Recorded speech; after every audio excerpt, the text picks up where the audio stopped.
Welcome back, Wildcat hockey fans. The Tucson Arena as your University of Arizona Wildcats take on the Grand Canyon University Antelopes on this beautiful Friday night. Thank you so much to everyone for joining in on the live broadcast. If you get a chance, we would love to have you experience Wildcat hockey in person if you can make it here at the beautiful Tucson Convention Center. For their second season, all games for the women's teams are entirely and completely free, and we encourage you to come on down to downtown Tucson and take advantage of that deal. Be part of this groundbreaking atmosphere. I'm Rosemary James, joined up here by Brooke Barker. Brooke Barker, tell me about our new segment, Home Ice Advantage. Of course. So the new segment we're doing this year with the women's team really highlights the different personalities and different women we have on this team. It is kind of a small segment about their lives outside of hockey and their lives in their hometown away from beautiful Tucson. So our first one up is going to be Alana Main. Hi, I'm Main and I'm number 2. I play defense and a little bit of forward. I'm from Penticton, British Columbia, Canada. Penticton's an amazing little town that loves hockey and is surrounded by 2 lakes, so no matter what the season is, you're always having a good time. I'm the youngest of 3 girls, and both my older sisters played hockey growing up. They've always been my main sources of inspiration for what I should do when I get older. Being from a hockey family, I started playing hockey as soon as I could walk, and I've loved it since. My friends are pretty much all hockey players, so in the summertime, we split our time between training, working, and spending time on the water. We love to wake surf, and I work as a sailing coach, so I spend pretty much all my time on the lake. A person that had a really big influence on my path with hockey was my sister Andy. Andy also played in the ACHA, and she had such an amazing experience that she really encouraged and guided me towards the ACHA and the University of Arizona. If I could give any advice to young girls dreaming of college hockey, it would be that your dreams are a lot closer than they seem. And if you really want something, it's always possible. Brooke, as we get ready for lineups to come out, there's a lot to talk about this game. I mean, first and foremost, this is the Wildcats' home opener. I mean, there's no better time for the Wildcats to make any statement. If they're going to make a statement, they have to make it tonight, home opener in Tucson. I got the chance to talk to Rylan Pesca before the game, and she had some great words of wisdom for me. I asked her what the team's goal was this year. You know, they had a great season last year, but how did they want to build on that? What direction did they want to go through? She gave me a great quote. She said she wanted to be the powerhouse of the Southwest. The Wildcats are going to run the WWCHL. And if there's any match to prove that they're going to do it, it's this one. Last year, GCU took home the WWCHL regular season trophy. If you want to run the Southwest, all roads lead through GCU. Absolutely. With a legacy team like GCU and the dominance they really have here in the Southwest, if there's anyone to beat and to kind of prove that you are coming in, especially off of a season like their last season, the UofA Wildcats really need to prove their work ethic and how they worked this summer, especially in this game tonight. Both teams coming off of summer break had really hot starts. They both got the rare chance and opportunity to play the exact same team. They both played Wyoming. GCU got 2 games against them. Arizona just won. And to say both teams popped off would be maybe actually a little bit of an understatement. If you want a player to watch, a player who really went off in GCU versus Wyoming, I'd look at Sophie Armit. She had a hat trick against Wyoming in a game in which her goalie shut GCU out. She had a great game, 10 goals, 9 assists. She really is like, you got to keep your eyes on this GCU team. Almost every player on that team is hot, active, and ready to score some goals. Absolutely, especially for the Wildcats, kind of having this ability to play GCU so early in the season. We really do have the opportunity to play GCU quite a bit, so it's really great to kind of have that good, tough, gritty team to play against consistently. And with a team like GCU, there's a lot to look at on both the defense and offense.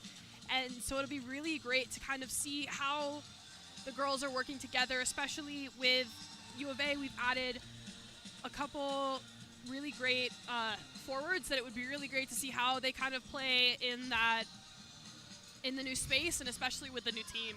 Not only are the skaters going to be put to the test, but the goalie tandem of Olivia Sorley and Peyton Planetta, I mean, they split their first game against Wyoming. They got 30 minutes apiece. Each got a little bit of time to feel around, get into the groove of the season. I believe Just Sorley will be playing tonight. She was phenomenal last year. It was really interesting seeing the men's and women's teams, how they both had that solid, cool as a cucumber rock in between the pipes in Olivia Sorley and Hayden Gould. I really do believe Olivia Sorley has a real chance at giving GCU's offense a run for their money tonight. Really, seeing her in warm-ups today, it is just like last season. She is really calm, cool, collected, and incredibly, excuse my Gen Z language here, locked in. She really just has such a great puck vision when it comes to defense and is able to see through the skates and the legs and keep her eye on that puck and keep her glove side up. Really excited for this game. Arizona on the road, technically, at I believe it was either Arcadia or Peoria ice. Against Wyoming, they had a crazy 10-3 win. Lily Howell, another player to watch for the Wildcats, she got player of the game on September 21st with a hat trick. That puts her halfway to where she was last year. She only notched 6 goals as a starter last year, and it seems like she's already well on the way to break last season's record. Absolutely. Especially she was a dynamite player last year, and we've seen a lot of really great kind of breakout players from this team last year. It's great to see how that offensive core is going to develop this season off of their inaugural season last year. And it's not all about scoring. It's all about scoring, but it's not all about putting the puck into the net. Sometimes it's about putting the puck in the right hands. We have 2 players, Brittany Bridell and Lucy Verderber, who really went off, I hate to say it again, in that Wyoming game, but they really did. They notched 5 and 4 assists respectively. I mean, if you need puck vision, give it to Bridell. She's going to find a lane for you. Probably give it to Howell, who she plays on a line with, and Howell has no problem burying it for a goal. I think we'll see that line, Verderber on D, and then Bridell and Howell up as forwards. I think they'll be a really strong goal-scoring core. Absolutely, especially with how they played last year. It's interesting to see how Coach Hogan has changed up the lines for the team and how the newer players have kind of been developed into that lineup. I can't believe I'm saying this, but Arizona has players this year. Last year, they had 11 on a good day. It was a really tough year. Almost everyone played off the bench. I'm talking you're getting 20, 30 minutes a game because there's just not enough people to put lines together. This year, though, we got a whole nother line of players, which is going to give Arizona some breathing room. Obviously, they're still not where they want to be players-wise. You still want to have a larger arsenal, but I think they're in a really good spot right now. They've got a really great core who's ready to go out there. They've got some good lines. I don't think we're going to see the tired cement and skates that we saw last year. Instead, I think we're going to see a much more energized team that's prepared to score a lot more goals. Absolutely. The kind of prospect class for UofA definitely grew this summer with, I think it's 10 players have been added to the roster, which is really great to see, especially with a team coming Tonight's off their inaugural referees, Frank Morris and Kevin Smith. Here are your starting lineups.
Ladies and gentlemen, please welcome the visiting Grand Canyon University Antelopes.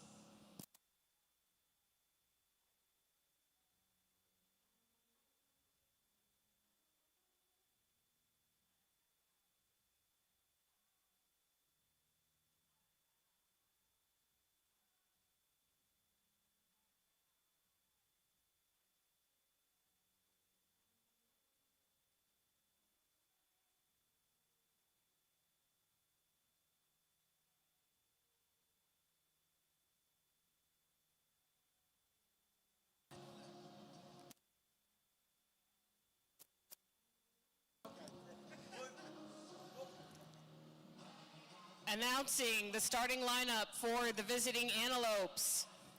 At center, number 13, Natalia Hui. At right wing, number 17, Abigail Brigg. At left wing, number 11, so right defenseman, number 5, Taylor Salahalich. At left defenseman, number 27, Kelsey Bonello. And the starting goalie, number 30, Samantha Mayberry. Now, ladies and gentlemen, please welcome to the ice your University of Arizona Wildcats!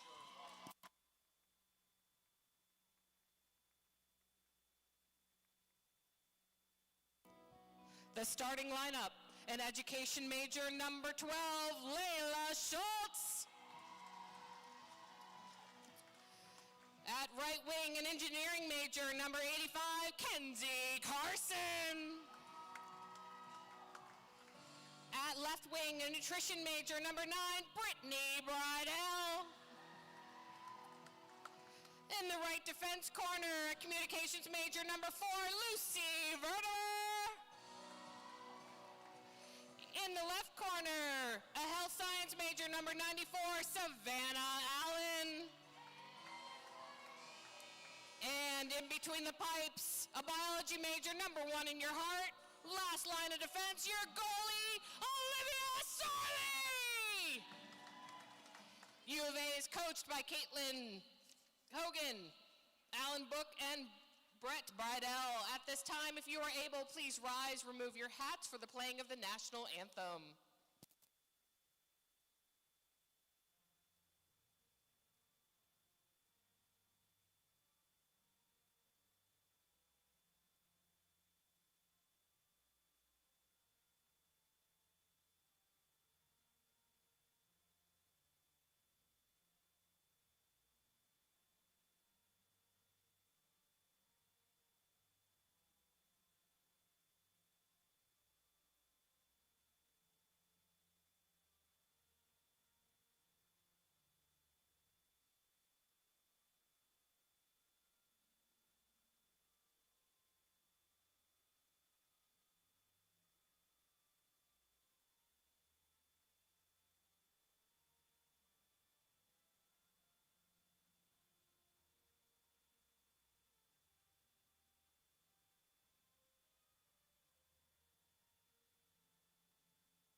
Let's get ready to drop the puck as your University of Arizona Wildcats get ready to make a statement, to run the Southwest, to get through GCU in their home opener.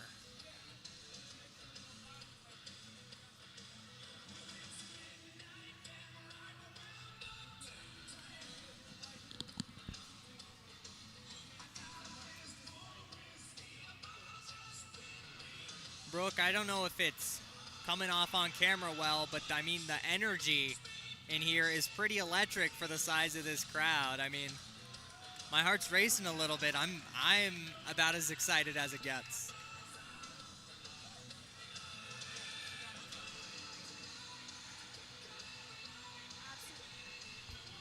Absolutely, Rosemary. Me too. especially coming off of ending last season. I was not able to make our closing games for the season, and it's just so great to be back here in the TCC.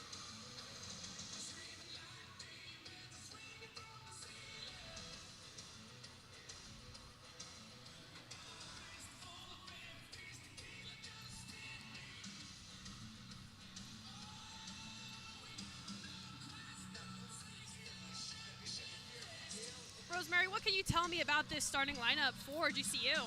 I mean, this starting lineup for GCU, I mean, they're just full of offense. I mean, they're electric. They did great against Wyoming, but really both of these teams are pretty untested. It'll take this game to figure out how they're going to play. GCU takes it, chips it. They don't want it. Verderber fights for it along the boards. Here comes Schultz. Gives a check, tries to get the puck. We got a fight quickly happening along the near boards. Puck chipped in through the zone off the body of Schultz. The Lopes take it anyways. Shot doesn't quite connect. Out comes Bridell. Lopes angle for a quick shot, but it bounces off the pads of Sorley. They'll skate it behind the net. Some quick defense. Verderber says no. Carson had it for a second. They'll finally get out of their own zone. Bridell trying to get a stick on it. She'll play a hard forecheck. Here comes Carson with the same idea. Pesky Pesca dishes it across. They'll end up in the O zone.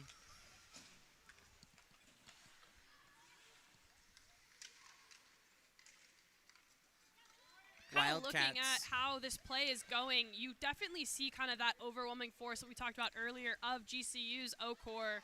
Definitely kind of keeping it there. Looks like Savannah Allen went down. Excuse me, Grace McKeague went down. Tried to make something out of nothing. Couldn't quite get the call. Puck will get chipped all the way across. They'll say no icing. Puck's picked up by newcomer Elena Glover. Looks like there was a hit in open ice. Big no-go from the refs. Absolutely. Kind of looking at ACHA rules for women's and men's does differ a bit. There is a lot more rules on hitting and kind of hitting up against the boards for the women's teams. So it's definitely interesting to kind of see how each ref kind of takes their own kind of spin on Quick those rules. shot there. Sorry to interrupt you, Brooke, but the Wildcats were eager to make a shot of it. Johnson will get called for hooking. 2 minutes and a power play for the Wildcats. Very quickly, we're going to get to take a nice look at the power play core of the Wildcats. Absolutely. GCU, they'll chip it out, send it around the boards. Arizona has to regroup. A power play core can really make or break your offensive kind of team, and seeing how this team decides to structure it is really interesting, especially with having as many strong offensive players as they do this season. Bridell gonna look for a lane, chip it across to Howell. Howell looking for a shot, sent away. Verderber's wide open. She's gonna look for an angle. Pass back to Bridell. Bridell looks, shoots. Puck is lost. But they will cover it up. No such luck for Arizona. It looks like Samantha Mayberry, number 30, will be the goalie who hopped on top of that one. But the Wildcats still have a minute 12 on the power play. Savannah Allen all alone in open ice. Across to Carson. Carson, weak pass, gets intercepted. Great play there by McKeague to go down to save the play. Allen can't hold on to it. Wildcats have to regroup. GCU playing really aggressive on the forecheck, looking for an opportunity to score shorthanded. Lopes have it behind the net. Wildcats gather along the near boards, send it forward. Here comes newcomer, number 17, Anna Jeffs. Cats will ring it around, and it's shot back across. GCU really taking advantage of these opportunities that the Wildcats are way too eager to give up. For sure, especially looking at how GCU's, again, we talked about this earlier, kind of a very aggressive team, and they're really showing that, especially because they're a man down right now, or a woman down right now, and they're still playing that aggressive offense that you've seen, even though they're really just struggling with their defense on this one. Out of the penalty box comes Johnson. She'll take a skate straight to the bench, and we'll have 5-on-5. Big check there, but they're going to call it. It looks like GCU is going to be on a power play after a light nudge from a Wildcat. It looks like Josiah Miller is going to take a skate to the box. She's brand new to this team, but early on, she's going to have her impact heard. Wildcats, they got to show off their power play. Now they're going to show off their penalty kill. GCU seems very excited that they have a power play. Look at the way they pass so quickly. Arizona doesn't care. Schultz chips it across, and they've quickly escaped what looked to be some incredibly mounting pressure. GCU is going to ring it along the boards. Seeing kind of that dump and chase look for the penalty kill here is kind of reminiscent of last season's penalty kill for the Wildcats once again. 2 hits in open ice traded. First one wasn't a check, and according to the referees, the second one wasn't either. GCU gets some more opportunity on the power play. Already, this game has been really physical. Quick shot all the way from the point. Sorley covers it up. Never a chance. Very quickly, this game has gotten surprisingly physical. I think we saw a little bit of this last year. The first few games for the women's team, you really got to feel out how much you can get away with, see what the refs are willing to give up, and see how much contact is too much contact. Absolutely. Looking at how it really, I've talked about this earlier, the ACHA rules on hitting for women are very controversial in that some refs call everything and some refs call nothing. Quick shot, Sorley tries to get across, goes down full butterfly, but she can't stretch. There's just too many lopes in the zone. Really a beautiful pass to the point, and GCU is up to an early lead, 1-0, just 5 minutes into period number 1. Really, Rosemary, you'll have to tell me your thoughts on this, but it did look like Sorley had a handle on it, and it just kind of got behind her in that butterfly. I mean, I think there was just one too many lopes on the point. Sorley gets it. She can't quite get the rebound because it's a hard shot. She goes down to get it again. She gets it a second time, and then a third rebound comes out, and they're able to score on that. Just too many chances for GCU, and Sorley can't cover all of them up.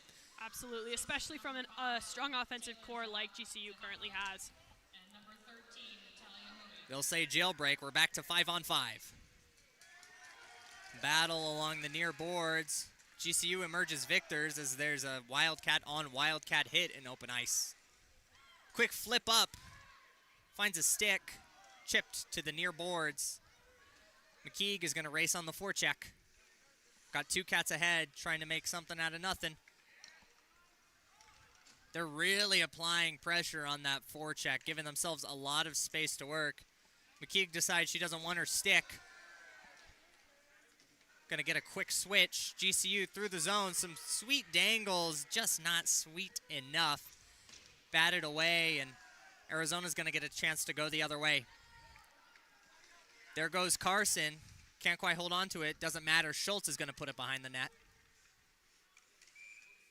And they'll freeze the puck. Give Mayberry just a little bit of room to breathe.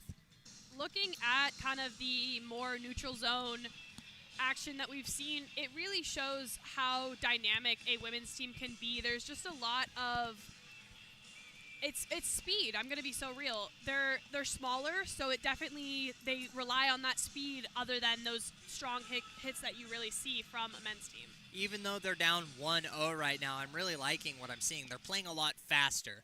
I mean, they're still having issues with turnovers and not properly completing plays, but they're doing it way faster than they were last year. Last year, there were some really pucks loose on the point.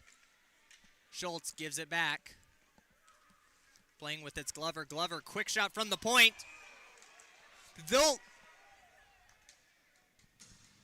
Just not a great call.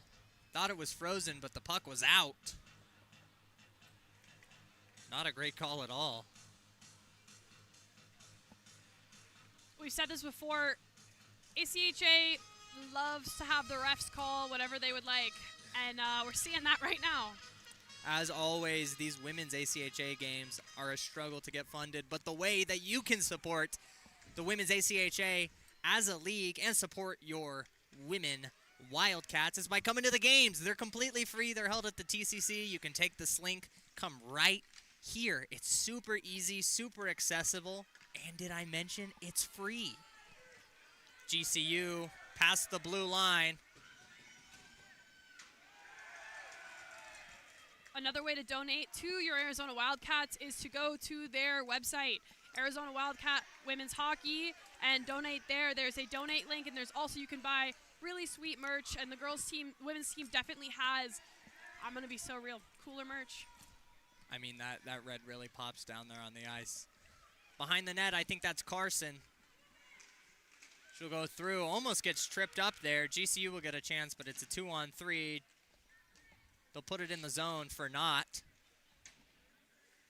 Puck rings around the near boards. Quick shot from the point. Sorley says no, pads it down. But GCU has it behind the net. Verderber applying some pressure. Puck's out. Howell had it for a moment. But now there's a scramble along the near boards. Looking for a neat pass was Allen, but she couldn't quite find it. Sorley gloves it down.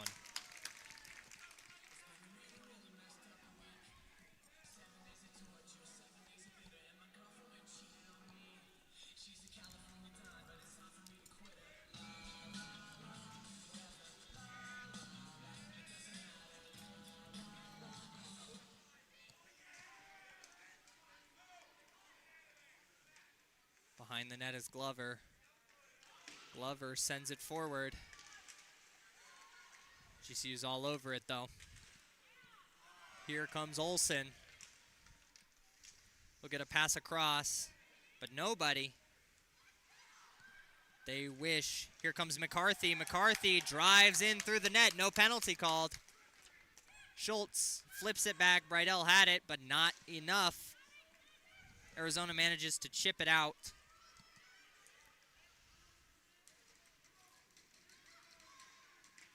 Arizona along the near boards, gathers and passes. Quick pass across from McCarthy. McCarthy almost found her target, but not quite. Glover shoots it ahead. 2-on-none opportunity. They look for the pass across, but not quite. Carson gets tied up. Opportunity is dead, and GCU will get a chance to mount some offense of their own. They'll relinquish it, though. Wildcats get another chance to go into the O-zone. No offsides called. We've seen a lot more physical play in this first 10 minutes of the first period here than I feel like we saw a lot of last season for the women Wildcats. Absolutely. I mean, it's been hits left and right from both sides, really. You like to see it, you don't like to see it. I mean, it's really nice to have physicality, but, you know, that early PK really hurt the Wildcats, I think. Absolutely. GCU was able to go up 1-0 because the Wildcats made a sloppy error. Some commotion. Armit, a phenomenal scorer. She had a hat trick against Wyoming just last week. She got pushed off the point by the ever-aggressive Grace McKeague. She'll take some in return. Quick pass across. Can't find anybody. Allen's all over it. She'll try and get the interception. They'll push and shove as Arizona. Huge hit along the near boards. No call. GCU, plenty of room on the point. Sorley gets her pads in the way.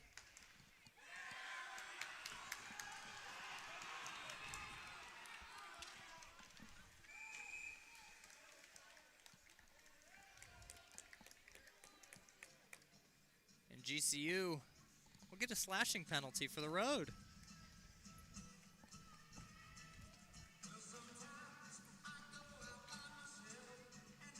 In the box, number 7, Taya Schleining. You'll have to excuse us if we miss any players' names, any goals scored. It's our home opener as well, and getting used to these GCU jerseys is a little bit difficult as we start to learn these names. The official call on that penalty is going to be holding. And Schleining will spend 2 minutes in the box, giving your Arizona Wildcats a power play. Wildcats get 3 across the blue line, trying to set up. Schultz out in front, puck goes up. Trying to chip it out. GCU doesn't really have much of a chance. Bridell has it now. Schultz trying to give herself some room. Howell can't quite get a stick on it. Derber throws the body. Arizona has to regroup. Minute 15 left on this power play. These power plays and penalty kills, I think, are really going to define this game. GCU scored on their first power play, and I think Arizona has to answer quickly. Absolutely. Seeing if they can set something up in this power play is really, really important, as they really can define a moment. McKeague has it behind the net, but not quite. Quick pass across from Pesca. Allen has it now. Back to Pesca, but Carson picks it up along the way, sends it sky high. Now it's back in the hands of Pesca. Pesca to Allen. Allen can't hold on to it. Jeffs has it along the far boards. Can't find an angle. And GCU is going to get a chance to chip it out, see if they can stall the rest of this power play off. 15 seconds left. Arizona has to regroup. Pesca ahead to Allen. Can't find her. Here comes Jeffs. Jeffs dangles with some room. Quick backhand, but it's not enough. There's a commotion out in front. The puck's loose. They're able to chip it out. Now Schleining will come out full strength. The Wildcats get a chance to regroup. Allen looking for it. Can't quite find it. Here comes Pesca. Pesca slings it around to nobody in particular. GCU back to take it. No icing. Arizona has it. Quick pass across, but not enough.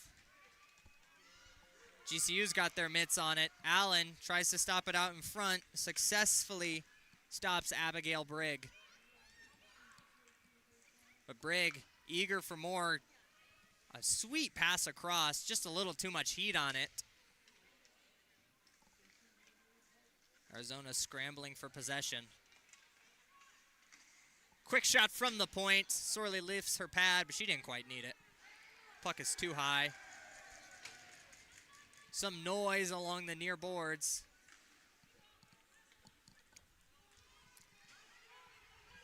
Allison Brady, a newcomer, got a chance to put her stick on the puck. Huge hit along the near boards.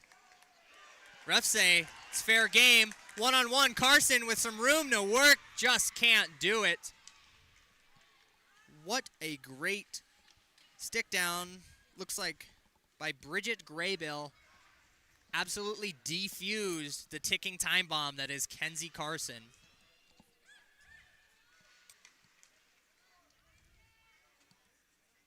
GCU slings it across. No, there we go. Now they'll call it icing. Just 5 minutes and 58 seconds left to play. GCU still up 1-0. Arizona has squandered 2 power plays.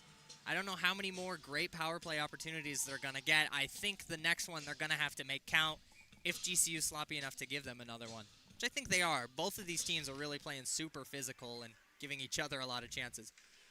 Quick shot, bounced out in front. Looks like Schultz got her stick on it off of a very nice toss by Elena Glover. Looking at that physicality again and how the refs have been calling it in and calling them on and off, it really does lead you to seeing more penalty kills and power plays in the future for the Wildcats. It would be great to see how they kind of set up a play to capitalize on those.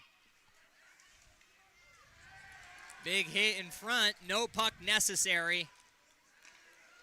The refs say play on, pass across, Glover can't quite hold on to it. Glover sends some letters into the boards. Here comes Pesca.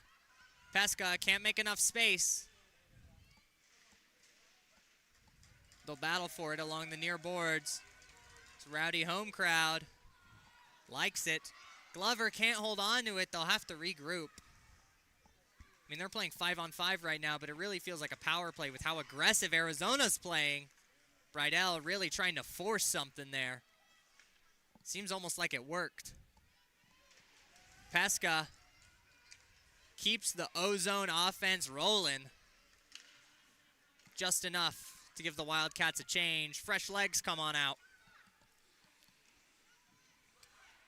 Pesca tries to leave it behind the net, but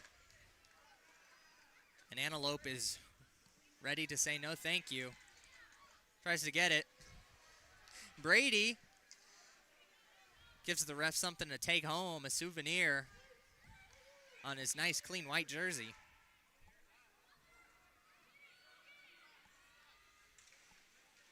Lana Main beat out in front.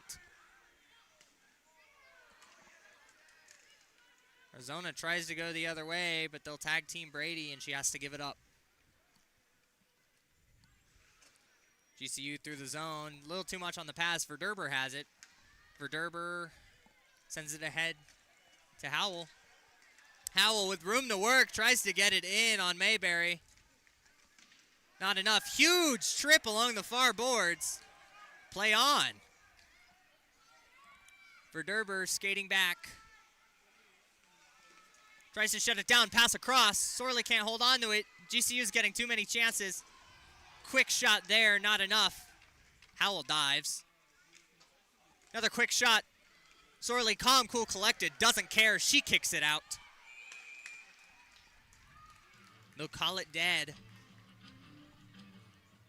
As we're getting further and further into the season, we're going to see more and more of how these kind of lines are going to solidify throughout the play, and it's really interesting to see how Coach Hogan and how the team has really started to kind of finalize these lines. We've seen a lot through the last season, and it's interesting to see how those new freshmen are playing in that as well. I mean, it makes our job very difficult because these lines, they're switching up. The decor isn't always, it's not the same pairs every time. Hogan's really trying out what she can do. Wildcat power play as Briggs sits. 2 minutes. Accidental backhand, and the puck's in the net. Wildcats score. It almost looked like they didn't expect to score there. It was off an errant backhand. It looks like it just slipped past Mayberry. Wildcats tie it up 1-1 with just 3 minutes to go in this first period. Rosemary, did you happen to catch who's going to get that on the from the PA there? I don't think they know who's going to get that. It was a lot of commotion in front. If I had the replay, I could probably take it back and figure it out, but there's just a lot of tic-tacking there as they scrambled.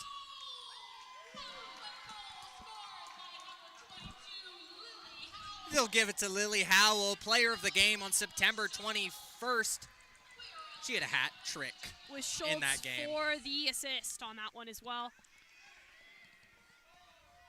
Howell already at 4 goals on the season. That puts her just 2 goals away from where she was last season. GCU no chance in front as Glover manages to get it gone. And they'll have jailbreak, so it's full strength.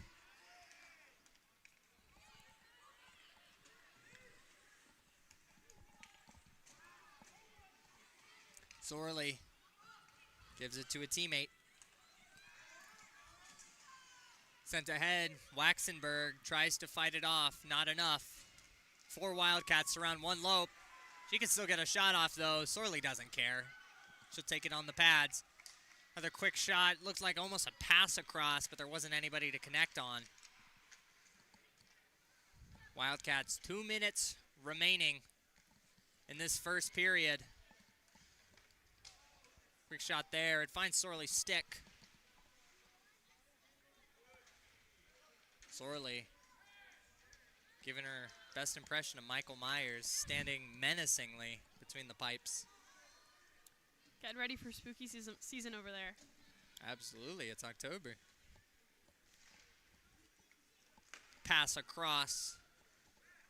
They'll bring it into the O-zone, doesn't matter. There's 4 Cats back to stop it.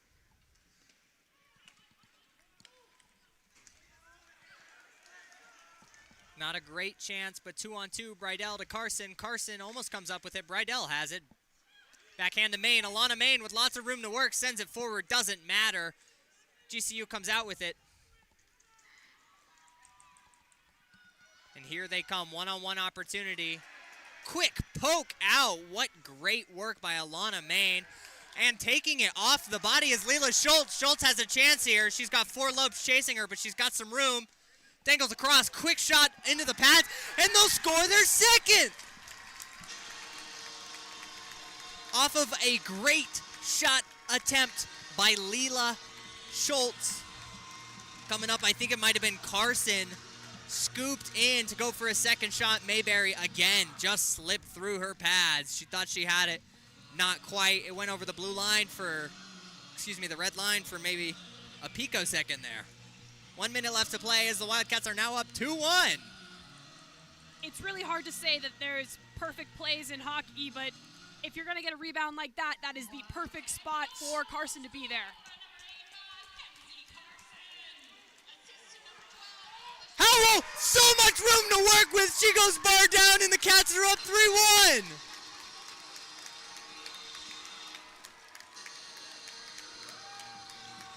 Howell notches her 5th on this season. Fans here in the TCC better get their hats ready, as Howell may attempt to do a second hat trick. That's insane. She's at 5 goals now. She scored 6 goals last year. Doesn't seem like she has any plans on slowing down though.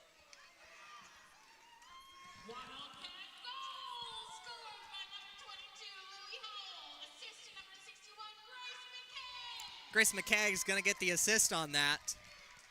But Howell making some magic work. She's got 2 goals this game. In just the first period, 30 seconds left to play. Sorley has to play it cool as GCU gets some good looks there.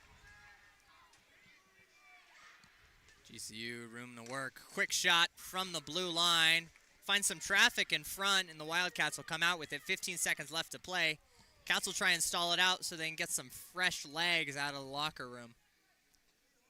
They'll call it icing, take their time though. 8.5 seconds left to play. That's enough time for Lily Howell.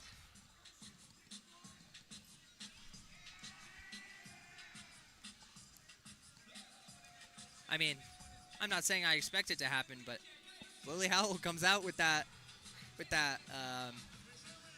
puck drop. I don't know, she might send it sky high and see if she can score another. See just how many she can rack up in this game. Quick shot there, Sorley manages to shove it out, and time will expire. That'll do it for the first 20 minutes here at the Tucson Arena as your Wildcats lead 3-1 after the first. We'll be back to bring you the second period shortly. My name is Rosemary James Stewart, joined here by... This is Brooke Barker. And this is Wildcat Hockey.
Welcome back, Wildcat hockey fans. We are about to start period number 2. Your Arizona Wildcats lead 3-1 against the GCU Antelopes. It's been a great game. It was real close until about 1 minute before the end of the first period when Lily Howell put the Cats up by 2 goals with a beautiful bar down shot. They're going to look to keep that momentum. Lily Howell on hat trick watch. She's got 2 tonight.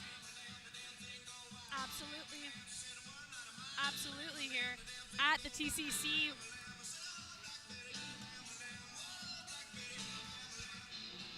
These players come from all over the world. We've got plenty of players from everywhere. Newcomer, Elena Glover from Anchorage, Alaska. Her little sister Chloe's at home watching her right now from Anchorage. You saw our home ice advantage. Alana Main from Penticton, British Columbia. A lot of places where it's cold, but we've even got Emily Quashtush from Walnut, California. Players from all over the place where it's sunny and where it's cold. Puck behind the net, they'll call it icing. Just 9 seconds into period number 2. Brooke, what do you think Arizona's game plan has to be for this second period? I mean, they're up by 2 goals, but, I mean, 2 goals isn't safe. I think, as I've probably said a billion times last season, up by 2 goals is the scariest place to be, really. So I think it's strong defense, of course, but I think you still have to have that offensive mindset, especially with a team like GCU who is so offensively physical. Strong offensive mindset. The defender, Lucy Verderber, went headstrong through the O-zone, picked up 3 to come along with her. We'll get a reset as the Wildcats look to keep their momentum rolling. Puck will drop on the far dot. Wildcats are in the O-zone now. Howell only took 4 to stop her. McKeag gives up the body, but it's not enough. Glover goes down. GCU flips it along the glass. Glover's there. One-on-one opportunity. Having to race back. It was number 17, Anna Jeffs. She diffused it. Sorely, pad save. And the puck will get lost. A lot of in the face of GCU to Sorley here, especially kind of in the blue there. And it's interesting to see from such a cool and collected goalie like Sorley kind of how even when a GCU player is up in her face like that, she still is calm and cool, and definitely that last line of defense you really want to see. I got the chance to talk with Rylan Pesca before the game, and she echoed that sentiment. She said about the tandem of Sorley and Planeta, they're rock solid back there. Quick pass across. They're rock solid between the pipes. They both shared some minutes against Wyoming. And as a tandem, they're really solid. Get a 3 against 3 in the O-zone. Wildcats look to find their feet. Brady chips it out. With a goalie tandem like that, you really do want to see that split of minutes be both strong in defense. And I think with how much Sorley played last year and how she really was the main goalie for the Wildcats, it's great to see how they're kind of switching up that dynamic and seeing how defense will shift with the introduction of Peyton Planeta.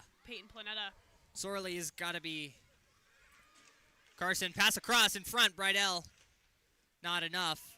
They'll keep it in the zone. Alana Main, quick shot from Penticton. They'll send it the other way. It's a skate off. The Lopes will beat them there. Doesn't matter. Main's there anyways. If I'm Sorley, I'm so glad that there's someone like Peyton Planeta there to back me up. Last year, she played, I think, all but 1 or 2 games. GCU Out with some space. Pass across. Schultz says no. Schultz says no again. Goes down tripping. But the refs say play on. Arizona tries to regroup. Carson pass across. Bridell doesn't want to stick on it. Doesn't matter. She'll skate there first. Not enough. Battled off the puck by number 22 for GCU. Peyton Hewitt. Hewitt, phenomenal player.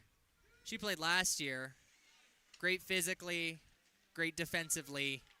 One of those players you love to have on your squad, but hate on the other squad, like our very own Rylan Pesca. Allen tries to chip it out in front. There's some commotion through traffic. GCU whips it around behind the net. Rosemary, kind of take us into the mindset of GCU right now. Where would you be thinking in defense and offense? Where is your mindset? This is an incredibly explosive GCU team. A lot of teams down 0-2. Try and play conservatively, you know, keep the lead as low as possible. I don't think we'll see that from GCU. I think they're going to be aggressive on the forecheck, looking for strong opportunities to get the puck and put something on the net, like we saw from Lily Howell. I think GCU is going to try and echo some of that, and they've got the goal scorers to back it up. Last weekend in that Wyoming trip, Sophie Armit, number 11, had 4 goals on the road trip with a hat trick. But it looks like the Wildcats will get some much loved power play action. I lied, that was icing. We would love to see kind of how that power play unit interacts here for the Wildcats. I think we didn't get to see much of it last season, and it would be great to kind of see how they're deciding to organize that here, especially with what plays and how dynamic they're going to be this season. The ACHA Women's Division I League. Howell through plenty of traffic, tries for a dangle, not quite enough. The ACHA Women's League really inconsistently called. Pass across, but Waxenberg had her stick wrapped up. Chip across, looked like it came from Maine. GCU looks for a pass in front. Bridell, with enough vision, finds it, but gets muscled down on the near boards.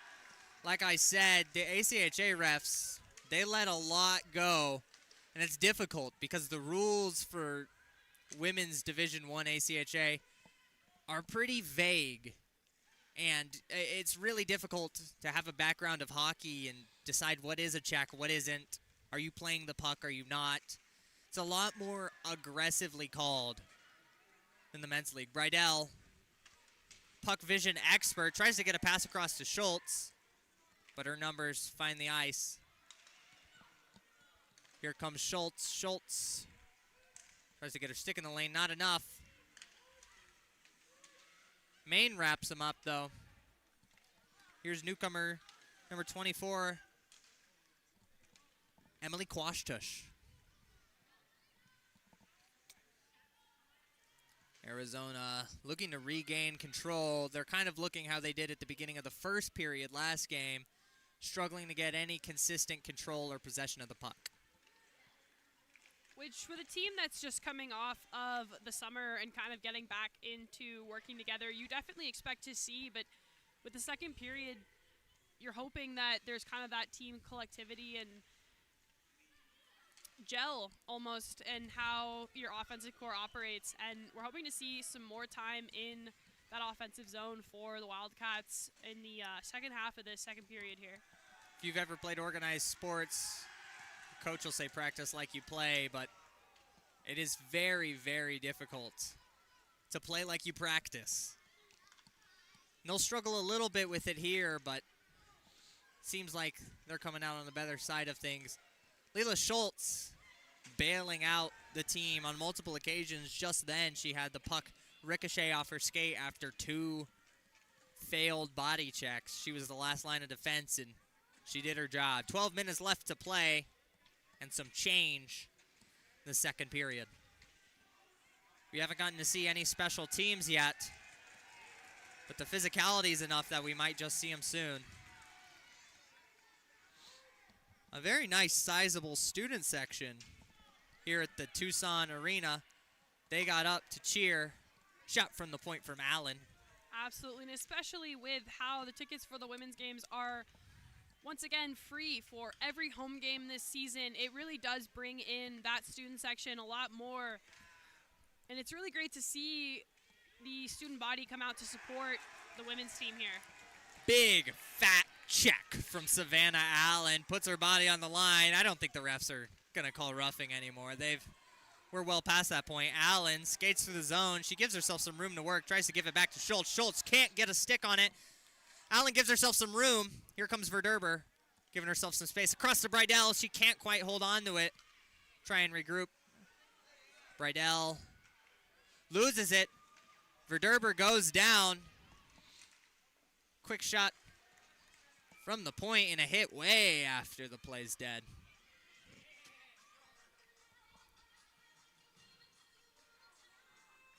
From a team like GCU, with how physical they are, after that whistle blows, it's interesting to kind of see how tensions are starting to rise here as they're down 2-0 with 11 minutes left here in that second. You don't get to see this kind of 2 to 1. physicality 3 to 1 all the time in women's hockey. Great deflection of the puck there, really putting the body on the line. I believe that was Elena Glover. Glover to Carson. Carson whips it back. Brydell's going to race for it. Just a little bit too slow. Doesn't matter. Racing through the zone is Schultz.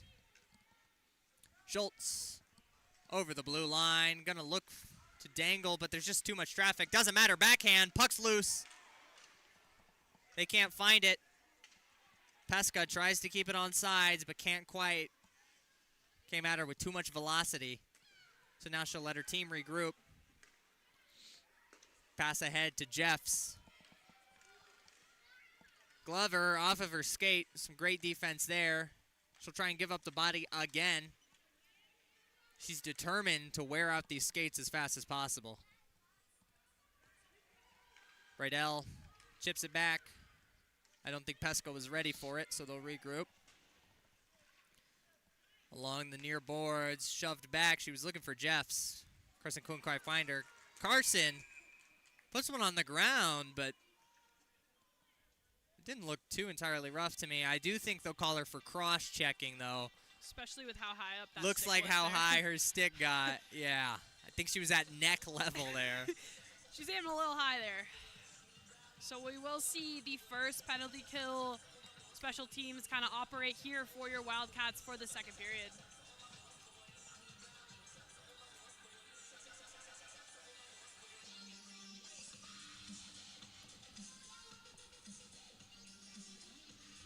Excited to see what PK scheme they're running.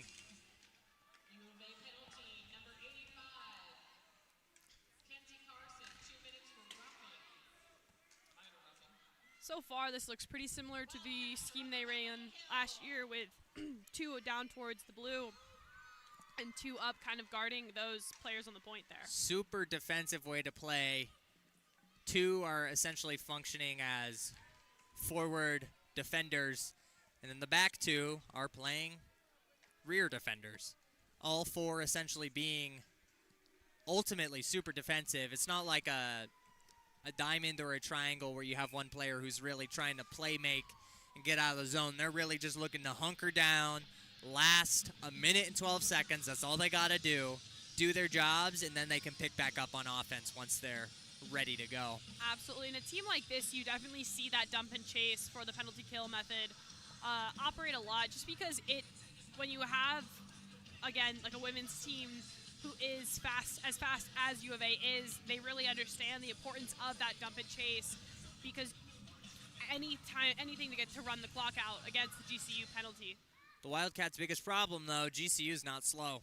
They're just about as fast as Arizona is, and, I mean, they've been pretty quick on the skates so far. Verderber Back skates. She'll put her stick in the way. Schultz tries to come pick it up, and there'll be a little scuffle along the far boards. Really doing anything right now to kind of run that clock out to have that 5-on-5 hockey. Stall it out as long as possible. Sorley just lets it slip through. The Lopes go up 1. It'll be 3 Arizona, 2 GCU. Really bad beat there for Sorley. I mean, you think you have it in your glove. You're confident. You don't think there's a rebound, and it just slips right through. Super unlucky. Absolutely. You kind of see this is the second power play goal that that GCU has gotten here in this game, and they're really capitalizing on the kind of overwhelming aspect of 5-on-4 for Sorley. They'll get to full strength. There's 2 ways the Wildcats can play from here.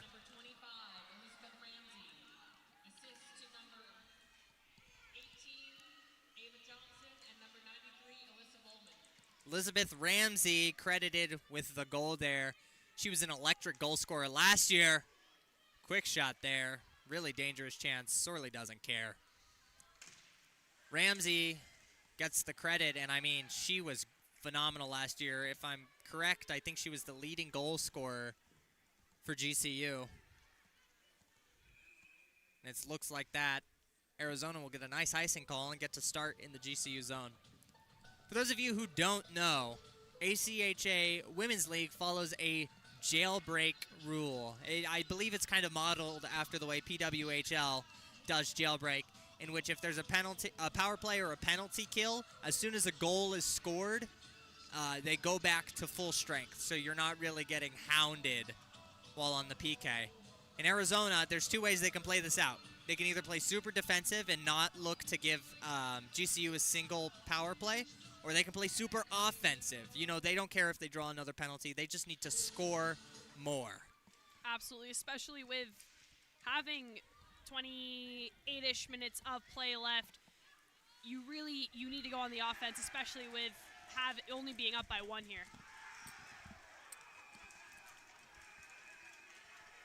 Big scuffle along the near boards.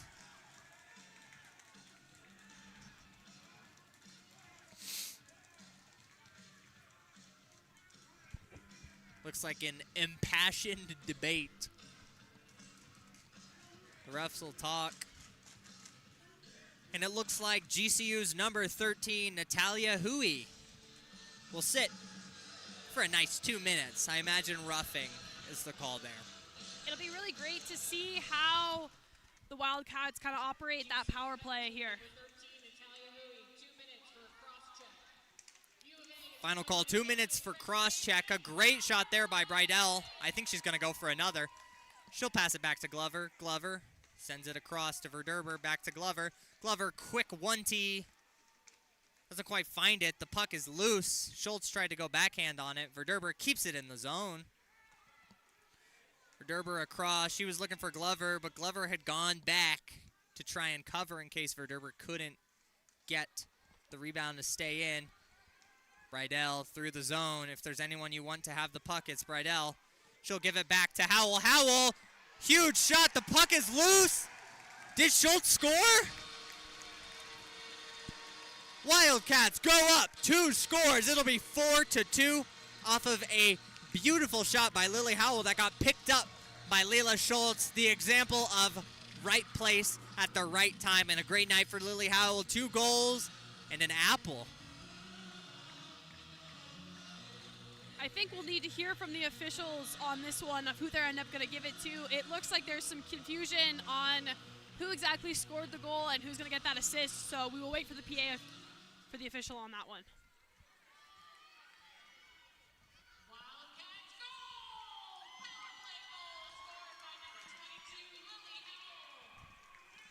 They'll give Lily Howell the credit. That's a hattie. 2 hat tricks in a row for Lily Howell. But because of all the commotion, I don't think anybody knows.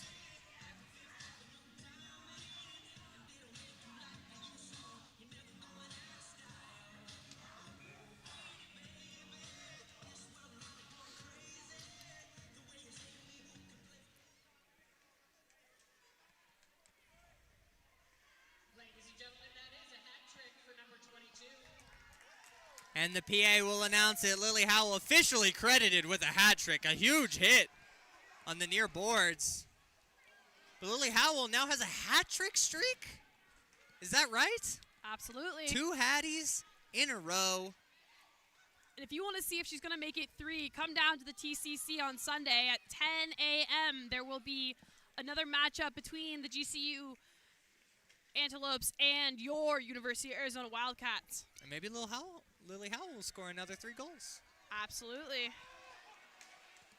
Allen gave herself so much space there, just couldn't get past the last pylon. Quick shot. Sorley had the angle, so it goes by. Armit slings it across. Some space to work with. Quick shot off of the stick of Sorley, and she'll freeze it.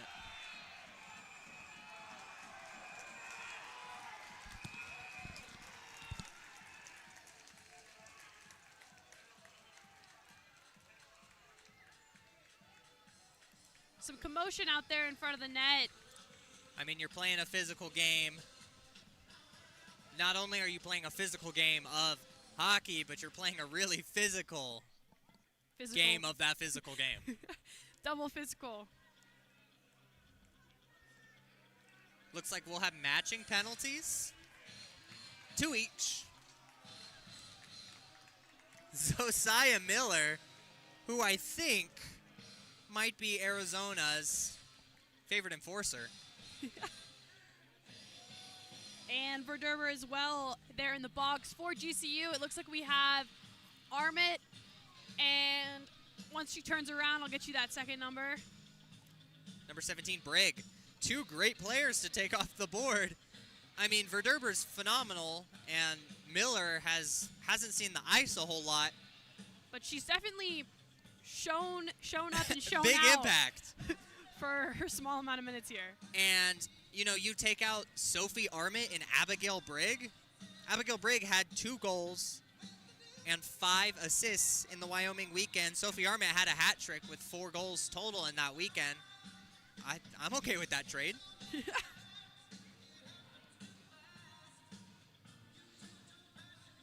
Looks like coaches and PA are talking a bit here, just trying to figure out where penalties are going to lie and how this is all going to operate here.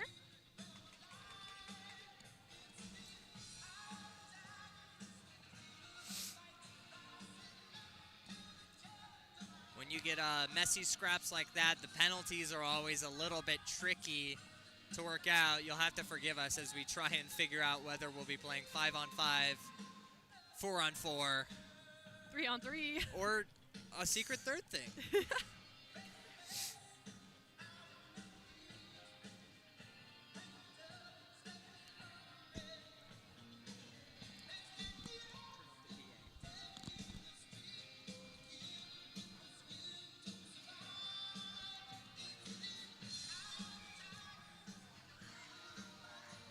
The Cats will have to send a third. Number 23, Lily Waxenberg. It looks like they'll play uneven 5-on-4. A penalty kill by committee for the Wildcats.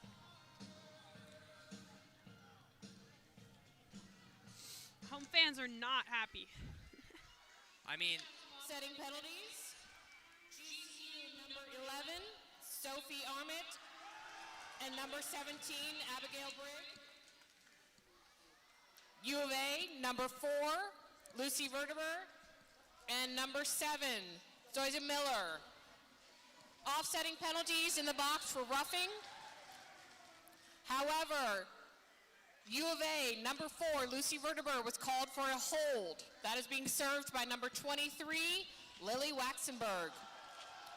PA announcer. U of A on the penalty kill. The PA announcer explained it better than I could have. Nice and clear and concise. We'll have offsetting penalties, but Verderber gets a call for hooking. And so Waxenberg will take a sit alongside her.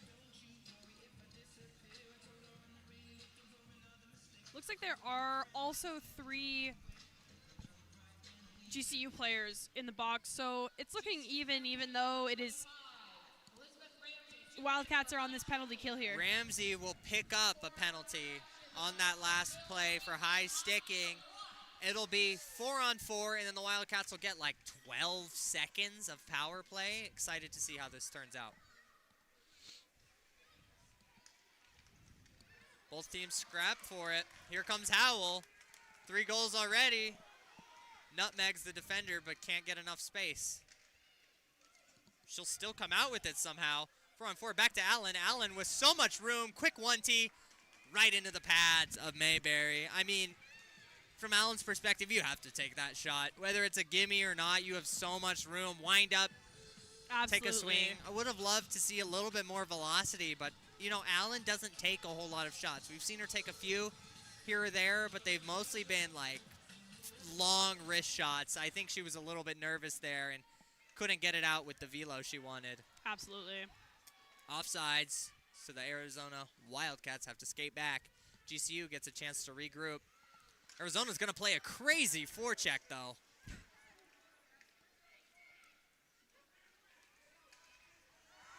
Chipped out by Schultz. Schultz loving the pressure. She somehow hangs on to it, tries to chip it over to Brydell. Not enough.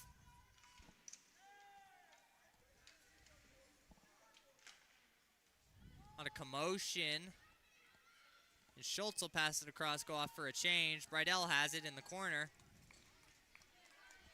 Self-inflicted trip there. Waxenberg will go off. Believe the Wildcats have it 5-on-4. But it's a bit of a scramble. They've got 25 seconds of power play action. Let's see if they can do something with it. McKegg ahead. Pass across to Jeffs. Jeffs just can't come up with it. Almost sneaks in. Carson tries to keep up the pressure. Not quite. Here comes Pesky Pesca. Dishes it back. Quick pass across. The goal scorer, the commanding goal scorer, Carson, tries to have it. GCU finally back to full strength as we'll have 5-on-5 hockey. Quick shot in front. It'll be patted down.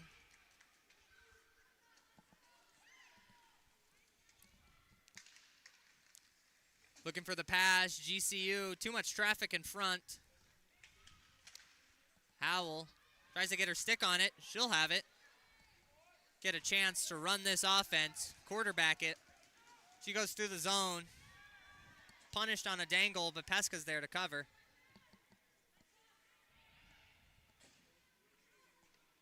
Howell tries to jam her stick in. Not enough, but it's okay. Pesca's there. Pesca to Schultz. Schultz can't hold on to it. It's sent back. Pesca chipped forward.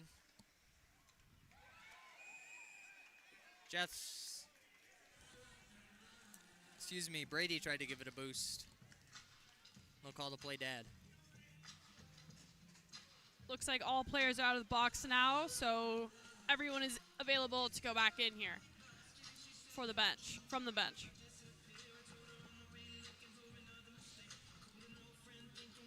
I mean, Verderber has been instrumental in this game so far. It's been real nice to have her defending as the Wildcats are now back on the power play after what I believe is a too many players penalty.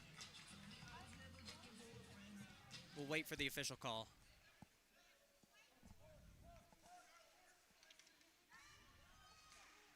No official call coming.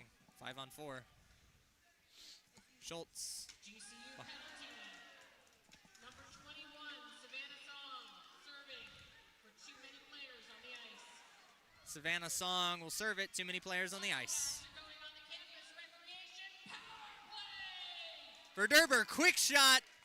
Finds Brydell instead of the net. Brydell goes down and they'll freeze the puck. Minute 48 left to play in period number 2, and the Wildcats will play out almost the entirety of it on the power play. I'd like to see the Wildcats do a little bit more with their power play. They've been great at even strength. They've been okay on the PK. I'd like to see their power play really pop off. especially when you have an offensive core as strong as they do. You really want to see that kind of operate.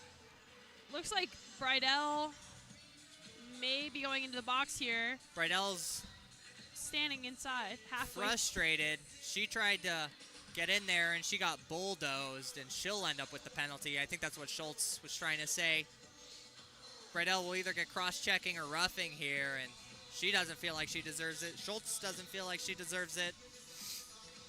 And the Wildcats are now 4-on-4 for the next 2 minutes. That'll leak into period number 3.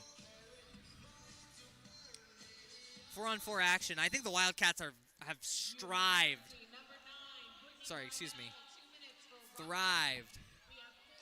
at 4-on-4. They really have. I think they have a very dynamic penalty kill, and so I think, and power play really, but I think having 4-on-4, they really do know how to operate at that level. If you ask any goalie whether they'd have 4 or 5 in front of them, every single one on the planet will tell you 5. Something about taking away just one player makes every moment much higher risks. The Wildcats thrive in these situations. Mayberry kicks it out with a purpose. Jeffs gives up the body. Armit doesn't care. She'll skate on through. Verderber back to collect. 1 minute left in the second period. 50 seconds of that will be even strength, and the Wildcats will be on a true PK. 4-on-4 action. Lots of room to work. Jeffs is going to try and skate out. Looks like she's buying time.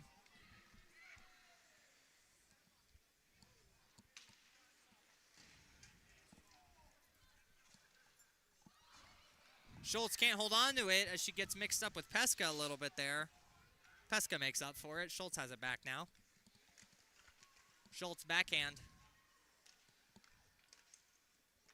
Sorley sends it away. Pesca happy to take it. Flipping it away was Pesca. She lost it. I think she'll be looking for a hooking call there.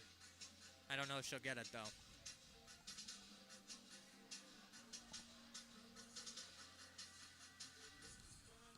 Nine seconds left of 4-on-4. After those 9 seconds, we'll have exactly 8.5 seconds of GCU power play. And then we'll meet you back here for period number 3 as the Wildcats will fight off the rest of their PK.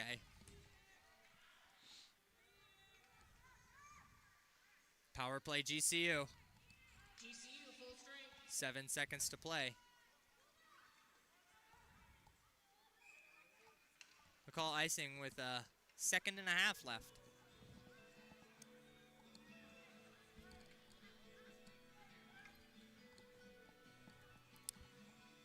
Got about 13 seconds left on this GCU power play. We'll play a 1.5 seconds of that, and then we'll start period number 3 with the Cats down a player for just 10 seconds. Schultz throws the body. With 20 minutes left to go, the Wildcats lead by 2 and look to finish out a home ice win. Stay with us, and we'll be back to bring you the final period from the Tucson Arena in just a bit. Thank you for tuning in. This is Wildcat Hockey.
Welcome back, Wildcat hockey fans. We are minutes away from closing out this hockey game.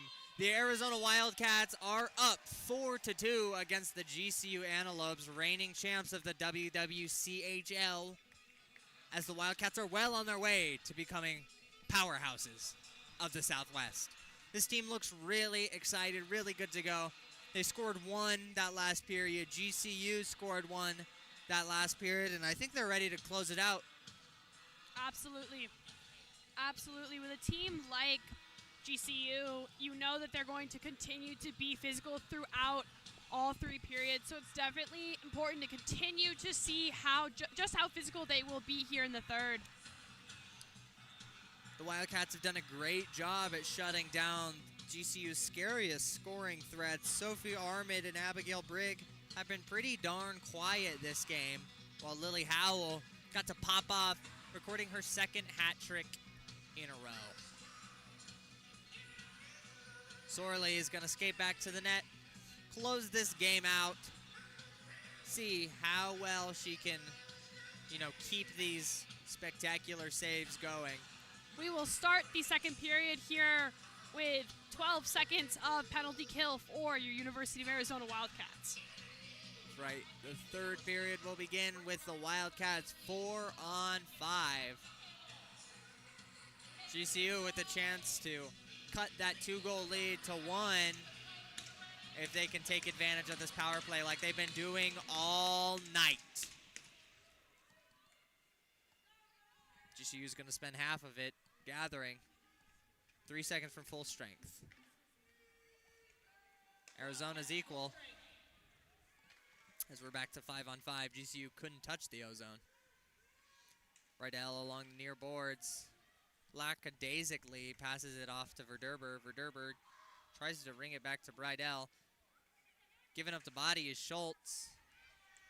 If there was any player to watch, she might not be a flashy goal scorer. She might not have insane puck vision. But Leela Schultz, she's been on top of it all night. She's been deflecting pucks, taking up on the body, giving up the body, shooting them off skates. I mean, she might not have the perfect passing, finding angles, and creating scoring chances, but she has brute forced her way into the presence, and she's able to read offenses so clearly, take that, spin it back around, create some scoring chances for the Wildcats. Absolutely. You're seeing a lot here, just how dynamic these players have to be, especially with a smaller roster like we talked about earlier. You really have to kind of dig in here, especially with having smaller lines here. McKegg has it on her left side. Tries to ring it around. Picking it up might be Schultz. McKegg joins the battle on the boards. Puck is loose, but not safe for McKegg. She gets a stick on it. Excuse me, that was not Schultz. That was Jeffs. Quick shot out in front. Looks like it was by Lily Howell, looking for number 4 on the night. Pesca back to gather. Just going to look for a pass. Sling it along the glass and give it on up. Lots of room to work. Howell says no. Howell slings it across all the way to Waxenberg. Waxenberg quick to give it up, though. Plays dead. Looks like GCU is going to get another penalty for too many men on the ice. Seems like they're having a little bit of trouble with that. We saw she tried to get over before the ref saw her, but didn't quite get there. So it will be a power play for your University of Arizona Wildcats. And served by Abigail Brigg. I lied. Not served by Abigail Brigg. Served by number 9, Courtney Briggs. Briggs versus Brigg. I probably messed that up earlier tonight. GCU penalty number 9, Courtney Briggs. Too many players on the ice. Glover from the blue line. Quick shot. Mayberry can't glove it off of a body. Verderber gets it in the mix. She keeps going. Verderber rings it behind the net. Brydell passes it along. Oof. But a bad beat there. Looks like Glover couldn't quite hold on to it. Glover back to Howell. She'll give it to Brydell. Brydell lost it there. It's okay, Glover's there to help out. Here comes Schultz over the blue line. Schultz, quick shot, just a weak wrister, floats by the goal. But Brydell has it now. Brydell across to Howell. Howell couldn't get enough space and time. Time and space. Here comes Pesca. She's back to gather it. Thrown ahead to Verderber. Verderber can't get over the blue line. But she'll regain it. Schultz slings it in. They'll dump and chase, and it works out as Howell gets there first. Here's Carson. Carson across to Pesca. Pesca with room to work. Quick shot, not enough juice on it. GCU can sling it back. 30 seconds left of power play action for your Arizona Wildcats.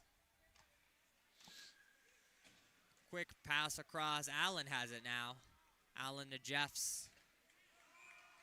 Jeff through the zone, but it looks like McCagg was just over the blue line. They'll get called offsides, and they'll have to get a reset.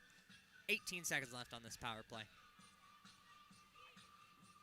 Arizona's been electric tonight, but so far the weakest part of their game's been that power play. They are really struggling to create that scoring chances. I mean, you hear the phrase, pressure makes diamonds. And I think that's what the Wildcats are looking for. They're better under pressure. You saw Howell. She had 4 people around her that first period when she went bar down. Brady back to Waxenberg. Waxenberg passes it across. GCU ends the PK. They'll be full strength. Carson slings it the other way. GCU with some time to gather. Looks like we'll see the 3rd or 4th line here. Some names I haven't gotten to see tonight.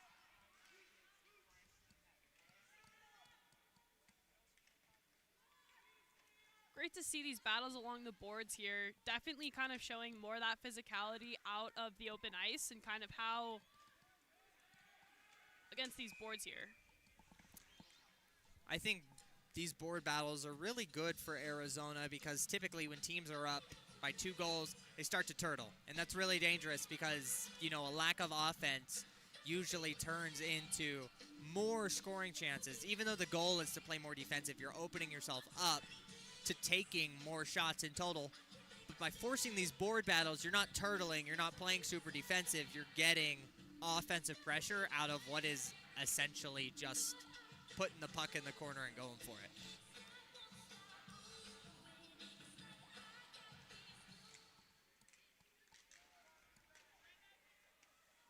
Pesca has it. So try and drop it for Schultz. Pesca goes down, play on. Glover finds it. Carson can't quite get there. Brigg, pass in front, a beautiful pass, but Glover says no. Gives up her whole entire body to take care of it, and she's going to do it again as she skates through the zone, gets pushed into the boards. Fantastic move from Glover. We've seen it a couple times from her tonight. She really is really willing to give up that body to get in front of that puck, even from kind of that far down from the point there. I mean, that was, I know I tend to overuse the phrase giving up the body, but she really laid it all down. A beautiful chip to avoid icing. Arizona gets a little bit of offensive pressure. Verderber tries to chip it in. She skates fast, but GCU is able to regain their composure. Quick shot from the blue line. Can't find the net, though.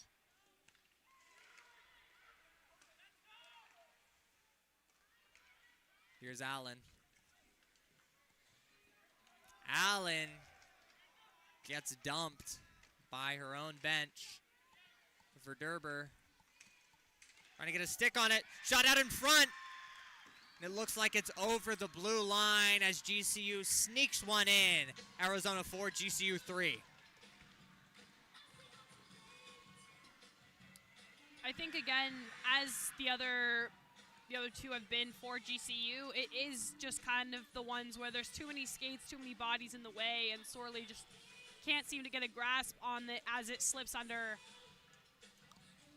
Very messier kind of goal scoring, and definitely capitalizing on a lot of bodies in front of Sorley and a lot of action happening in the blue paint there. The junior Natalia Hui comes away with that goal, if I'm correct. Hits a sweet little celly that the bench popped off for. I don't know if that's right. We'll wait for the official call. Goal scored by number 12, Nea Such. Assist number 13, Natalia Hui. Hui gets the assist, and Such with the official goal. That puts GCU in sniffing distance of Arizona. Off the break, Brady got a nice look at the net. Just not quite enough. Waxenberg can't hold on.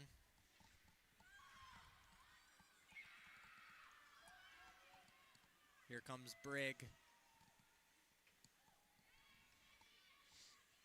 Puck behind the net.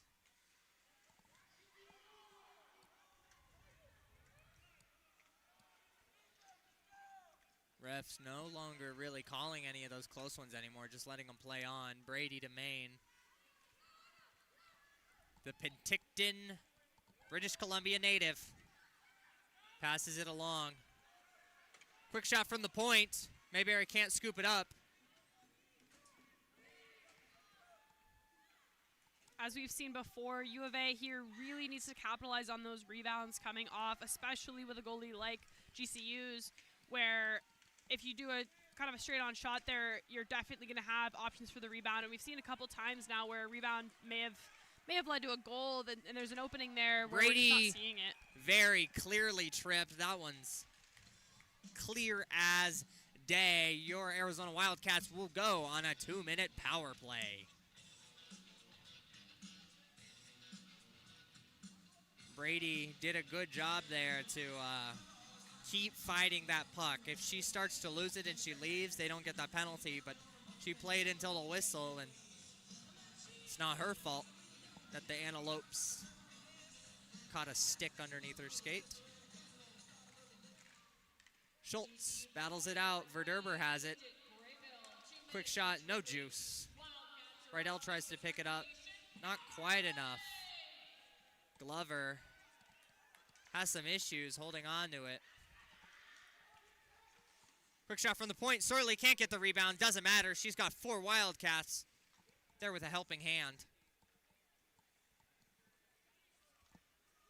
Schultz skating through the zone.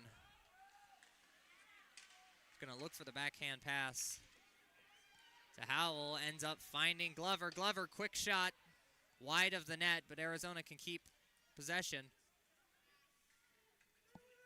GCU just letting Howell eat the zone. But Howell gives up a weak shot. And Arizona has to regroup. 1:09 left on this power play. Serving the penalty for tripping is GCU's number 28, Bridget Graybill.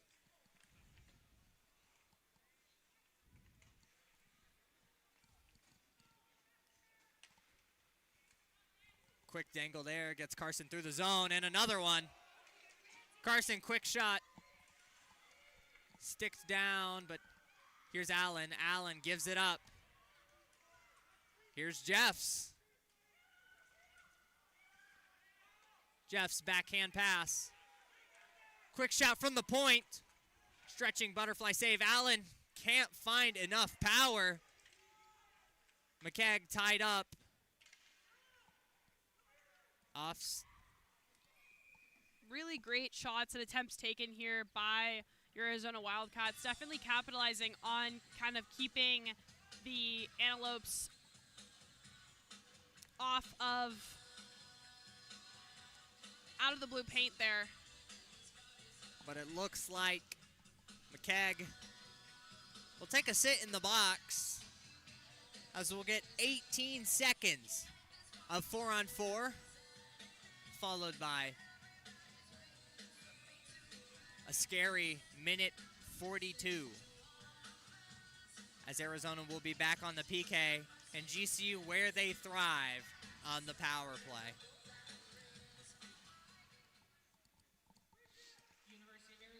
Quick shot by Schleining. McKegg gets a roughing call. They'll play some 4-on-4, 5 seconds left. Here comes the GCU power play. Graybill out of the box. She'll get right. She tries to pass the puck off. Nobody wants it. Armit will take it. Armit over the blue line. Trying to create some space here for herself. Wildcats working their box formation. And Pesca able to clear the puck out and buy the Cats some time. Minute 17 left on this GCU power play.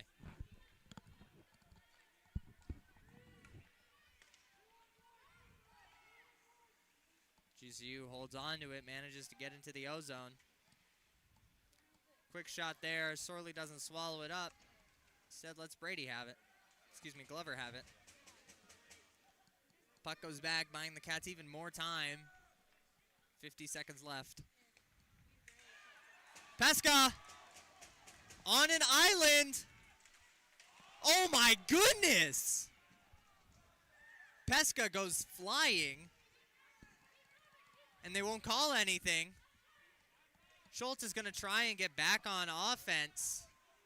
Seems the team's a little rattled. They'll go off for a change.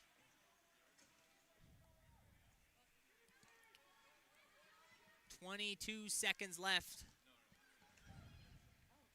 GCU, their power play seems to have been stunted thus far. I don't want to speak too soon. Howell forced to make a play. Sorley stands up. 3, 2, 1. Here comes McKegg. We've seen some really great opportunities and moments from your Wildcats in this penalty kill. Definitely taking time away from GCU on that power play. Pass across! But Sadanen just can't hold on to it. Verderber has it now. I want to highlight Elena Glover's absolute dedication. She gave up the body to stop a pass on the point. She was a little bit early, though. I watched as an antelope sized her up as she slid across the ice, but it all worked out. Here comes Allen. No call! On a very blatant tripping call. Refs are just going to let them play for these last 20 minutes. Waxenberg gives it up, but not quite.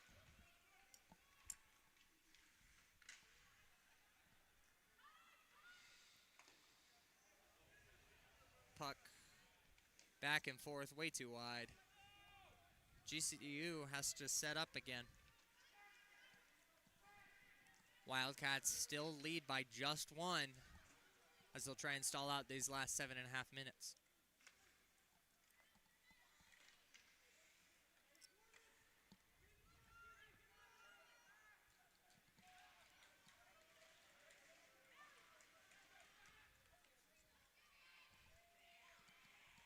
Puck going back and forth. No real chances for either team here as both of them try and regroup. The play hasn't quite slowed down, but it's getting a little sloppier as girls are tired.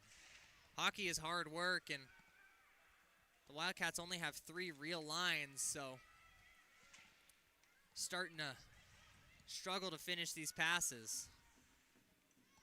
Rydell, a little too eager. Quick shot, way off.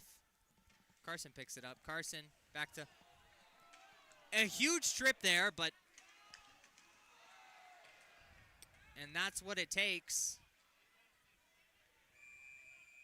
Finally, Arizona gets a break as they'll go back on the power play. 6 minutes 33 remaining, and Arizona's about to be on the power play for 2 of those. The refs seemed like they wanted the girls to play on, but that third infraction in 30 seconds, you have to call it at that point. Yeah, we've talked about this before of kind of the ambiguity behind ACHA rules, and you kind of see it in situations like this where everyone is pretty sure that they're seeing a pretty clear tripping call, but there's no call made. So it lends itself to kind of how the ACHA rules are very ref dependent. And I think hockey as a whole is kind of difficult to ref because it's such a physical game. What kind of physicality do you let happen? What kind do you have to take away? The refs so far, the penalties have seemed pretty even on both sides. GCU's just been able to capitalize on their power plays more often. I'd like to see Arizona score a really nice power play goal.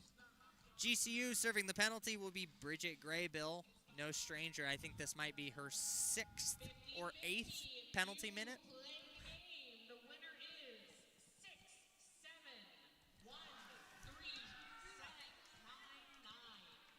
Again, the winning ticket for the 50-50 is 6-7-1-3-7-9-9. Congratulations.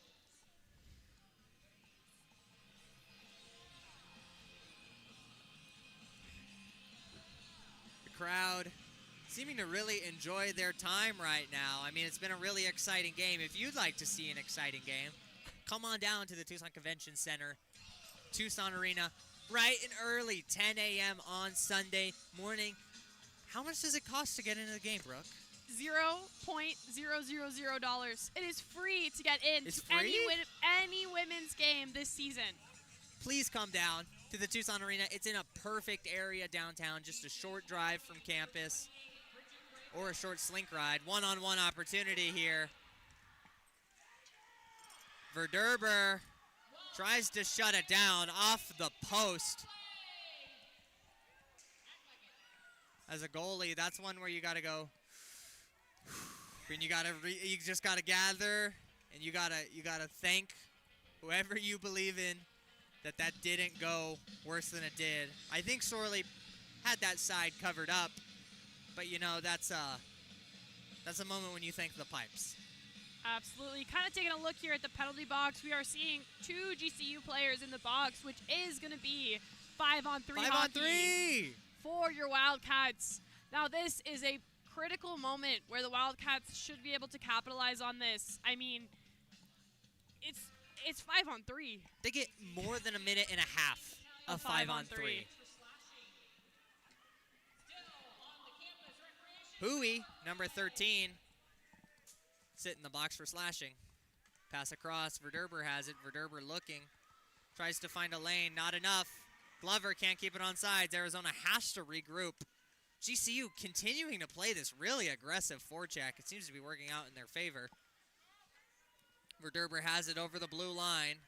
Verderber making some space for herself behind the net. She's going to leave it for Glover. Glover gives it to Howell. Howell back to Glover. Quick shot from Glover. 1T, puck's loose. Schultz got a stick on it. They'll call it dead, I assume, on a slashing call, as Schultz tried to bat it out of the air and I think took a little bit of antelope meat with her. Incredible work by the Wildcats there. They definitely were capitalizing on that 5-on-3. You definitely saw it and kind of how it's frightened the it kind of made the GCU goalie a little anxious there. No slashing call, I was mistaken.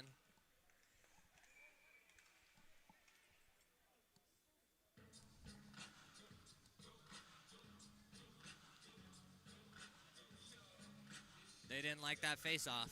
They'll go back to the circle. In to take the face-off.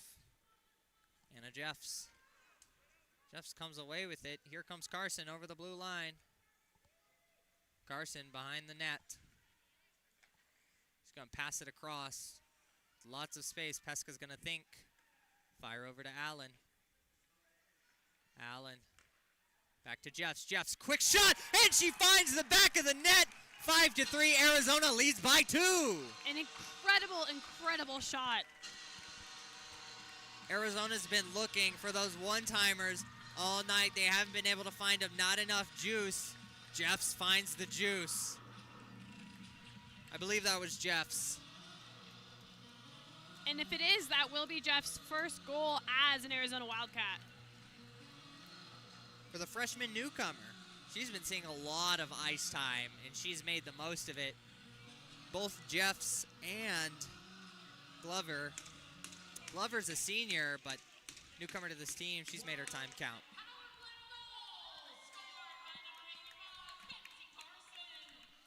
Carson comes away with that goal. Jeffs with the assist. Clear as day tripping. Refs can't be concerned with 4.5 minutes remaining. Cats up by 2. Carson with the official goal. Sorry, Carson found the juice on that onesie. And is it any surprise? Carson has been phenomenal this season. She had a great game against Wyoming. She's been great in this game. One of my favorite players to watch. 85, good number.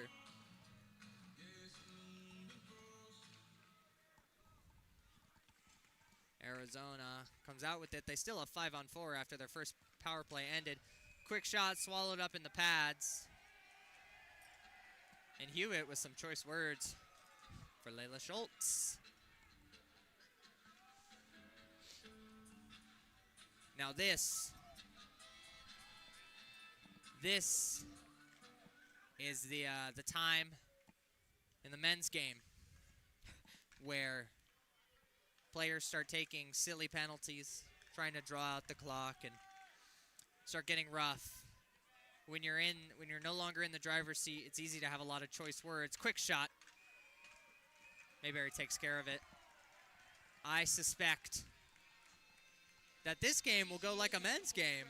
Seems like GCU players are really trying to stay pretty scrappy with just 4 minutes to go. If you were here for last year's men's games versus SDSU or ASU, you're very familiar with the behavior we're seeing between the Cats and the Lopes right now, where they're getting a little aggro. Wildcats as a program are known to be pretty aggressive, and Backhand! Finds the post. Where's the puck?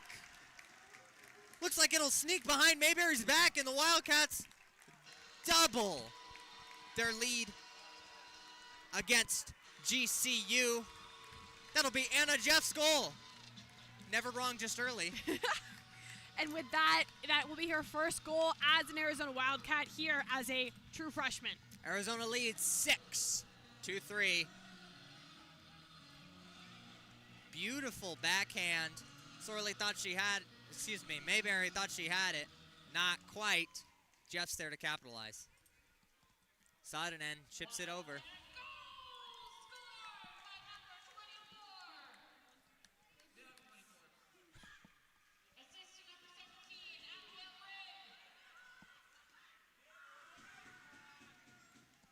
The PA announcer did not know which team just scored, but it appears as though the actual goal will go to Quashtush, number 24, and Jeff's relegated to an assist once again. The PA announcer said 24, assisted by 17, then read off some GCU players' names, so your guess is as good as ours. Verderber comes across the blue line. Verderber, quick shot. Mayberry determined not to let it happen again. Gloves it down. 3 minutes, 13 to play.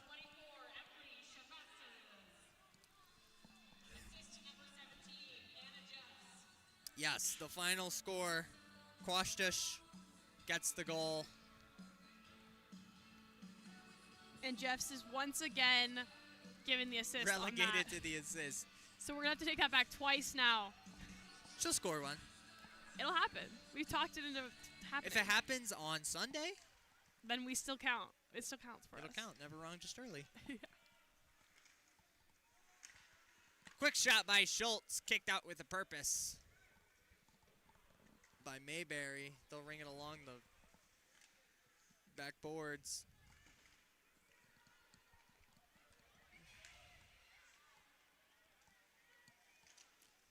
So many dangles in front. She created so much room for herself. I wish I could pick up the number on the back of that jersey. That's Abigail Brigg. She had 2 goals and 5 assists last weekend against Wyoming. And you can see why. 2 very clean dangles, but it's for naught as Arizona gets 2 minutes and 30 seconds to go. 2 minutes of those are going to be power play minutes. Number 8, Jenna Sorensen, is going to take the sit. Allen, quick shot, can't get a glove down, puck is loose. Out in front, it's still out. Allen really tries to go down for it, just can't quite come up with it. Pesca chips it out. Here comes Allen. Allen over the blue line. Too much room as it's 5-on-4. Gives it across to Pesca. Pesca's going to think about it. Fire through traffic, kicked out with a purpose. Quick shot there by Allen, not enough. Here comes Carson. Carson back to Pesca. Pesca can't keep it on. The pass had a little too much heat on it from Carson. Puck stands still. Here comes Carson over the blue line. 1T straight into Mayberry's glove. Minute 40 left to play. A minute 8 of power play action.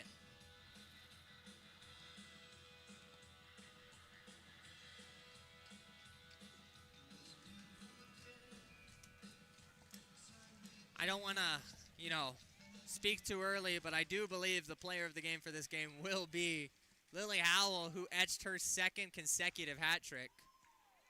But I could see it going to Schultz if Coach Hogan is a hockey by committee type of person. Absolutely.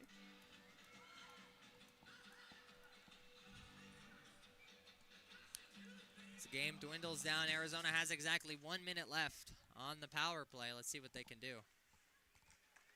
Glover gives it to Bridell. This power play unit is tired, struggling to hold on to passes and make clean ones because they've been out a long time tonight. Verderber sends it across. Oof, Glover catches an edge, goes down. Verderber sends it through. It's picked up. They'll call it dead.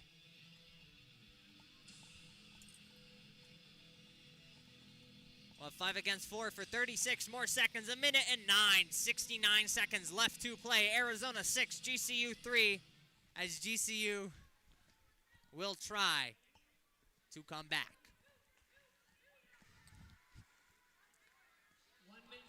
Glover flips it back. Bridell tries to dangle through the zone. Not enough. Back to Glover. Glover to Bridell. Bridell gives it up. Here's Verderber. Verderber thinking. Lazy shot in just to get it on the board. 5 seconds left on this power play, and they'll get to take it from the nearest dot. 38.3 seconds left in the game. 5 seconds left in the power play. GCU's window is closing further and further. I think we've got about a sliver of hope left as the Wildcats look to increase a 6-goal game to a 7-goal game.